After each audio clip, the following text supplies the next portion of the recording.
السلام عليكم ورحمة الله تعالى وبركاته. أشياء هركفونا خوجم تتداوتوتا ميديا مورا فوقا. أكون بكم ميديا مورا فوق سكنتالي هدو كواتي أسبه جرا. سكنتالي هدو نكواتي أنا حسا مراسة إرت مريت شلاف أرى كوبي سكنتا غاست سوتا أرى تيوجن إرى مريت شلاف إيها نجرا. سكنتا كوبي خنا خوجم أرى مريانو غاست إسا خوجم أرى مريانو gaazexeessaa Kadir Muhammad Raabiti wajjin Kadir sagantaalee miidiyaa mooraa sagantaalee hedduu qopheeffatee jira. Sagantaalee hedduu kana keessaa garuu muraasa taamma hawaasaatti bira gahuu jiru sagantaalee muraasa dhiyeeffatee jira. Sagantaalee kana keessaa hagurra namaatiif haaraatu jira. Mee sagantaalee kana takka takkaan mee nuu ibsi. Guddaa galatoomii jaalakiyyaa asirratti naaf eertee jechuun sagantaa miidiyaa mooraa fuug maal akka gumaachuu deemu hawaasa isaatiif akkasuma gaa maal akka gumaachaa tures walumaanuu jechuudha naaf carraa laattee ibsi jechuu keetiin guddaa galatoomii siinjaa maqaa miidiyaa mooraa fuugiin sagantaaleen gaa baay'eetu jira akkuma waliin dhagayaa jirrutti jechuudha sagantaa baay'eetu as deemaa jira gumaatamuudhaaf jechuudha. Kanaaf gaa gumaacha kanaaf hawaasni keenya bal'aan idil addunyaa jiru kuni maal akka qophiidhaan eeggachuu jiru immoo laata gaa isaanii beekayeetii yaadaan. Garuu sagantaalee san keessaa takka tulluun maal jettiidha. Tulluun maal jettiin gaa akkuma dhiyeessanii tulluun maal jettii tana meeqa isiin qaba.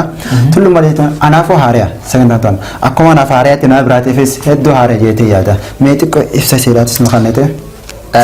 Tulluun dhugagaa tulluun maal jetti gisee siinjoo kana beektaatu waan akka tulluun afaan qabaattee haasoftu takka si fakkaatte na fakkaata. Akkas akkan jenne tulluun maal jettiin aadaa odeeffannaa bareentumaa keessattuu tan afran qallooti. Akkasuma gaa hawaasni keenya idil addunyaattis gareen ni beekaa gareen akkuma kee kana gaaffiis dhaleessuu yookaan dhiyeessuudha danda'an jeetii yaada. Akkasuma yeroo hedduu jechuudha tulluun maal jettii kanarratti faranjoonni yeroo ammaan tanaa yoo ilaallu WhatsApp jedhanii fayyadaman. WhatsApp jechuun kun amma tulluun maal jettiidha nuti takka wal bira qabnee ilaalle jecha kana. Kanaaf hedduu akka waan nama dinqisiifachiisu keessaa tokko tulluun maal jettiin jechuudha. Aadaa odeeffannaa bareentumaa keessaa akkasuma keessattuu tan afran qallooti. Jechuma keenyaatu afaan Ingiliffaatiin nu deebi'u jira jechuudha. Akka ajaa'ibaa tana gaaffii hin qabdu. Kanaafuu tulluun maal jetti jechuun oduun oowwituun tan amma gubbaarra jirtu haareeni maaltu jira jechuudha karaa gabaabatti. Hedduu galatame.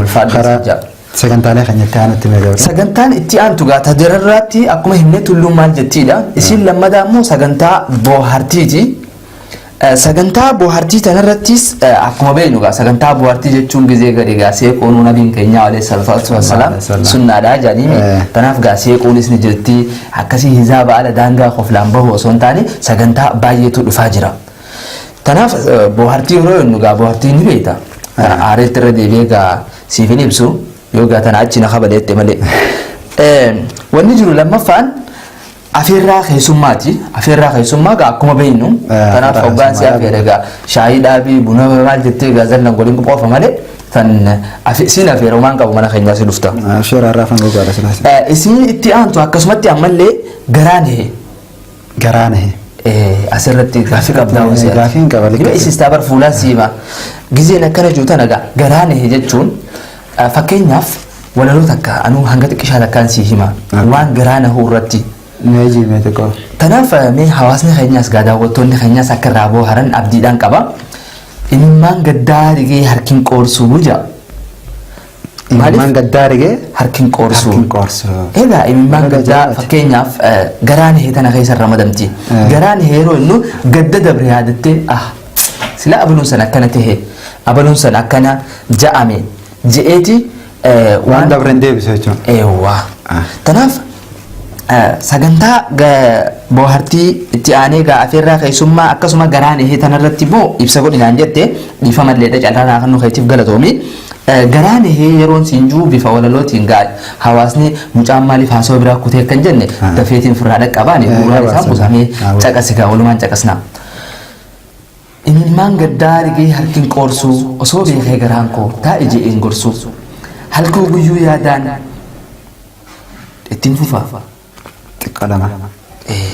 halkuu guyyuu yaadaan oromiyaatiyya harkadhee dhabuun jiruu midallansu onneen toomadoyte hin jiru haallilinsu ni beeyta rabbii koo tana jeesiin ibsu naaf kanni biyyatiyya oromiyaa mee tanumaan addunyaa ittiin bu'aaru dabarsu naaf kanni biyyatiyya mee tanumaan addunyaa ittiin bu'aarii dabarsu bishaan biyya kootii qallaa mammaramee yaa'u yaa biyyatiyya oromiyaa taniin abdadhee taa'u sirraa fagaadhee anuu waa jiraachuu hin danda'u naa obsiniin dhufa hamma guyyaan keenya gayu naa obsiniin dhufa hamma hankaayyoo galmaan gayu jettiga inshallah ni reena tanaaf ammaaf asuma irratti hin dhaaba garaan heekeessaa takka tanuma hedduu garaan hawwatu walalummaan ta'etu akkana hedduu akkasumatti na rifachiistee jirta itti aansuudhaan gaa sagantaan isiin taanis gola seenaati gola seenaa yeroo jennu gaa akkuma hawaasa keenyaaf ibsaa turretti wantoota adda addaa kan dagatame baay'eetu jira keessattuu akka tulluun maal jettii kana faati tulluun maal jettii hoggaannu ifiifuu qobattuu dhiisisan maleehu miidiyaa mooraa fuguug jechii jiru kan amma miidiyaan addunyaa guutuu beeka garuu mooraan fuguugtuun maaliidha makoni gola seenaa keessaa isa tokko kunuu ka fudhannee jechuun maqaa moggaasa miidiyaa waan irraanfatame keessaa jechuudha sirri tanaaf bifa kanaanii gola seenaatis gaa waan hedduu qabannee dhufaa jirra akka abdiidhaan nu eegan inshallah waasa keenya akka abdiidhaan nu eegan abdii irraa qabna akkasuma itti aansuudhaan xurree seeraati xurree gaa yeroo jennu karaa guddaa irraa dhiisa karaan guddaan osoo jiru xurreen deeminaa takkaa jira xurree jechuun qaxxaamura jechuudha karaa guddaa deemuudhaaf amma karaan xurreen bara siin achi baheeti jaambee ta'a warri kee kanaafuu xurree seeraa yeroo jennu qaxxaamura karaa seeraa jechuudha karaa bal'isnee akkasii wanta qaxxaamurri karaan kun akka niyooti akkam ta'a akka niyooti akkana ta'a jaanii karaa seeraati jechuudha xurree san karaa qaxxaamuraatiin itti dhaqu jechuudha seera san jechuudha kanaaf xurree seeraa yeroo jennu bal'inaan haala kana fakkaatti gaan akka kiyyetti beeku maaliif akka idil addunyaatti gaa namu maaliif shimbirroon biyya afaan dubbattee jaallatisa akkasii barreessa qaalii jaalkhiyya itti aansuudhaan sagantaa milkii ganda lamaaniitu jira milkii ganda lamaanii yeroo jennu kana gaa milkiin ganda lamaanii ganda akhiraatii fi duniyaadha yookaan duniyaa fi akhiraadha akkas jechuudha milkii ganda lamaanii ennaan barga ganda biraatiin qote ollumaa fi olla seete qaba haboo ganda keessatti achiifichi seetaami dhiisi gaa milkii ganda lamaanii yeroo jiru addunyaa tanarraa gaa gara jireenya barabaraa kajarree jiru san yookaan gaa duniyaa tanarraa kadhumaan qabne jechuudha jireenya dhumaan qabne akkasidhaan aboo barsan achii rabbi nu haa eegu faanallee nu haa tolchu gaa warra milkiidhaan galu nu haa godhu akkuma jechamne asirratti milkii ganda lamaanii jiru kanatti warra ganda lamaan raahuu milkaahu numa raahuu nu haa taasisuun siin jaa inshallah akkasumatti itti aansuudhaan xumurrii sagantaa teenya irratti argamtu utubaa jireenyaati. Utubaa jireenyaa. Utubaa jireenyaa. Utubaa jireenyaa jechuun maal jechuudha mee xiqqoo ibsirratti? Utubaa jireenyaa wiirtuu jechuun maasaatu iddoo bareedaadha beektaa? Jecha utubaa waan takkaa eegateef jechuudha utubaa jechuun ififuu waan takka waan utubee jabeessee taa'u tokko. Utubaa jireenyaa jennee miidiyaa mooraa utubaa jireenyaa jedhama maal jechuudha mee xiqqoo?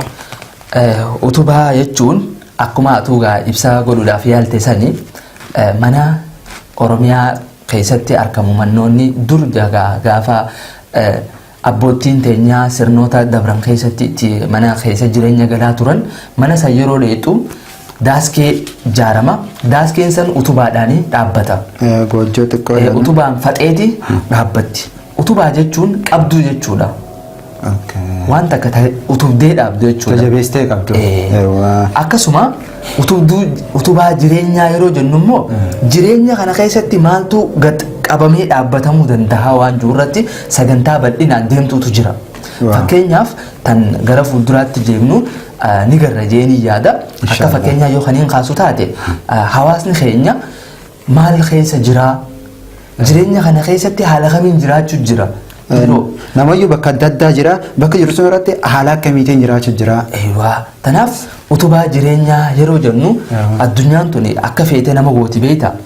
Tarii as nama roraaftii achi nama roraaftii gaa namuu daadarkaayetuma bututeetuma jira. Tanaaf utubaa jireenyaa kana keessatti waa hallee bara waan jiruutu as keessa sagantaa tana keessa dhalaayee yookaan dhiyaachuudhaaf ta'a jeetiin abdadha. Tanaaf gaa sagantaaleen nuti qabnu wal duraa duubaan yeroon si himu takka tulluun maal jettiidha, lammaffaan bohaartiidha, sadaffaan afeerraa keessummaati, arfaffaan yookaan afuraffaan garaanihee, shanaffaan gola seenaati, jahaffaan turree seeraa, torbaffaan milkii ganda lamaaniitii fi isiin xumuraa yookaan inni saddeetaffaan utubaa jireenyaati. Akkasuma gaa qophii ijoollee takka ta'erraan fannee jira beektaa? Akkanaa bar. Qophiin ijoolleetis akka jirtu meetti nuyi. Bar fazakirii jira misa tana bar numa jiibar.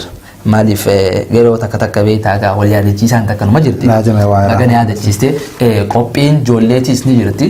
Maaliif jennaan ijoollee jechuun ifiifuu abdii boruuti. Abdii boruu. Egaa maaliif dilli nutiin kun egaa namuu dhawataan gara gaa waan nyaateetti ichi tarkaanfata. Hoggaa tarkaanfate gaa nama harka nama qabuu jira. Nama gaa cehee reebeesi dhaqqabuu jira.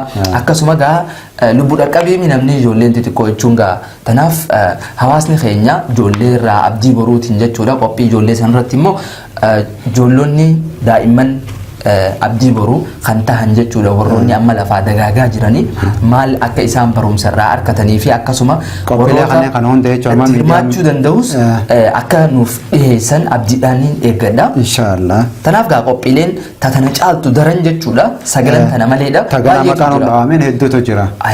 Tanaaf gaa marii teenyaa guyyaa arraan tanaa asumarratti kan goolamnu tahaa yoo gama keetiin gaa sagantaa biraa tiin qabeetti akka mana irraanfachiiste jechuudha. Egaa kabajamoo daawwattoota keenya qophiin har'aaf qabnu hanga nama mee kajer dhumarratti maal jettame ogeessi daarteera keenyaa fi ogeessi kaameeraa keenyaa qophiin taasisan dhumte nuyi jirte mee ati akkam jetta? Guddaa galatoomigaa hedduu takka marii bal'aa fi gadi fageenyaan gaa illee ibsuullee dadhabnu hawaasa keenya idilee addunyaa kan ta'eedhaaf baay'inaan ibsineeti jirra hanga nu danda'amutti jechuudha. Kabajamoo fi jaalatamoo daawwattoota keenya miidiyaa mooraa fuguggaa akkuma beekamutti sagantaa baay'ee isiniif akka gumaachuu deemu akkasuma gaa waa hunda xumuree akka jiru gamanumaan isinii ibsineeti jirra. Ogeessi kaameeraatii fi akkasuma daayirekteerri keenya gaazexeessaa Bayaan Sheekh Abduu Jaliil sagantaan teessan dhumteeti jirti nuun jechaati jira osoo sagantaa bal'aa nu kannee gadi fageenyaan ni ibsina jeetii yaada kana caalaa jechuudha. Arraan tana gaa sagantaan nuti qabannee dhufnee obboleessa keenya akkasuma gaazexeessaa keenya Ibsaa Mahammadii fi anillee gaa Khadiir Mahammad Raabitii wajjin turtiin arra gara miidiyaa mooraaf gugingoone kana fakkaata hamma sagantaa biraa bal'inaan walitti deemnutti nagayaan nu tura galatoomaa ulfaadhaa isiniin jenna galanni keessan bakka kufee hin cabne bu'ee hin banne hin qaqoyne isiniif haa ta'u guddaa galatoomaa. Wassalaamu alaikum wa rahmatullahi wa barakaatuh.